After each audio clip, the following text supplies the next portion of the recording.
మీరు జాగ్రత్తగా ఆలోచిస్తే స్త్రీ కుటుంబానికి, భర్తకి, పిల్లలకి ఎంత సహకారంటే ఆమెను గురించి ఆమె ఆలోచించుకునే దానికంటే తన కట్టుకున్న వాడి గురించి, కడుపును పుట్టిన వారి గురించి ఎక్కువగా ఆలోచిస్తుంది.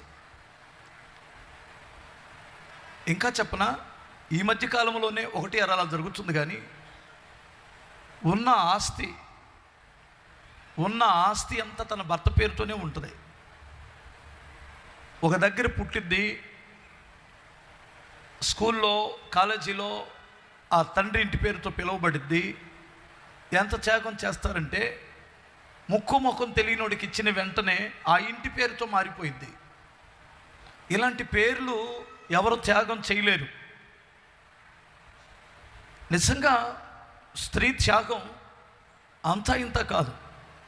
ఆమెకంటూ తండ్రి ఇంటి పేరు కూడా మిగిలించుకోకుండా ఆ భర్త కొరకే బ్రతకడానికి నిర్ణయించుకునేది స్త్రీయే. అందుకని దేవుడు అన్ని విషయాలు ఆలోచించాడో ఏమో, నువ్వు సాటి అయిన సహాయం అన్నాడు. ఇంకా చెప్పనా, స్త్రీని గురించి బైబిల్ ఏం చెబుతుందంటే ఆమె ఒక బహుమానము లాంటిది ఆ ఇంటికి. సుబుద్ధి కలిగిన భార్య యెహోవా యొక్క దానము అన్నాడు. నిజంగా ఒక స్త్రీ అలాంటి ఒక బహుమానముగా ఇవ్వబడిందనే సంగతి ఎంతమందికి తెలిసిందో తెలియదు. నాకు తెలుసుకున్నవాడు ఆ స్త్రీని ఎప్పుడు కూడా ఏడిపించరనేది నా ఉద్దేశం.